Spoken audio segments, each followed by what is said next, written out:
BCB, franchise league আর NOC প্রতি বছর একই নাটক দেশের ক্রিকেটে। ধারাবাহিকতা আছে এবারও। আইপিএলে মোস্তাফিজের ভবিষ্যৎ নিয়ে জিরো টলারেন্স ক্রিকেট বোর্ডের। এতে বাংলাদেশের কোনো বেনিফিট হবে না, এটা মুস্তাফিজ এর কাছে থেকে অন্যদের বেনিফিট হবে। আই নিড হিম, আমাকে তো সে যাতে ফ্রেশ মুস্তাফিজ চাই। বিসিবির কাছে মহা গুরুত্বপূর্ণ জিম্বাবুয়ে সিরিজ, তাই তো আইপিএল থেকে উড়িয়ে আনা হচ্ছে মোস্তাফিজুর রহমানকে। যদিও তারকা ক্রিকেটারদের ভিড়ে বিশ্বকাপ প্রস্তুতিটা ভালোই নিচ্ছিলেন কাতার মাস্টার। বিসিবির অনেক কর্তারও পরামর্শ ছিল বাহাতি এই পেসারের এনওসির মেয়াদ বাড়ানোর, তবে সেদিকে কান না দিয়ে ফিজকে ফেরানো হচ্ছে জিম্বাবুয়ে সিরিজের আগেই।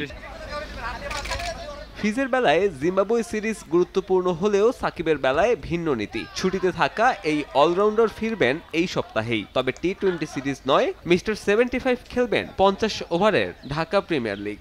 এই মাসের শেষ নাগাদ তিনি বাংলাদেশে আসবেন এবং বাংলাদেশে আসলে দেয়ার ইজ এ পসিবিলিটি যে ডিপিএলে তিনি একটা দুটো ম্যাচ ওখানে একটা খেলার সুযোগ থাকবে। তারপরে আমাদের টিম ম্যানেজমেন্টের সঙ্গে ঢুকে যাবেন তিনি। সেখানে কিছু তো ক্রিকেটিং স্কিলের প্র্যাকটিসের একটা সুযোগ থাকবে। টিম ম্যানেজমেন্ট যেভাবে চায়, তিনি যেভাবে চান।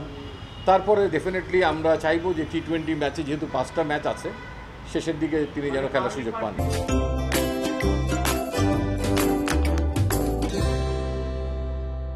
তবে কি কেবল তারকা খ্যাতির কারণেই বাড়তি সুবিধা পাচ্ছেন সাকিব? টি-20 বিশ্বকাপের আগে টিম ক্যাম্প এতটাই গুরুত্বপূর্ণ হলে কেন দলের সবচেয়ে বড় তারকা খেলবেন ওয়ানডে ফরম্যাটের টুর্নামেন্টে, যেখানে যেমন প্রতিযোগিতার অভাব তেমনি শঙ্কা রয়েছে ইনজুরিরও? তবে আপাতত বিসিবির এই দুই নীতি দেশের দুই ক্রিকেটারের জন্য, যেখানে ক্রিকেট বোর্ডের ব্যাখ্যা যেমন অস্পষ্ট তেমনি অস্পষ্ট এমন নীতির পেছনের কারণও। সাব্বির মিথুন, সময় সংবাদ।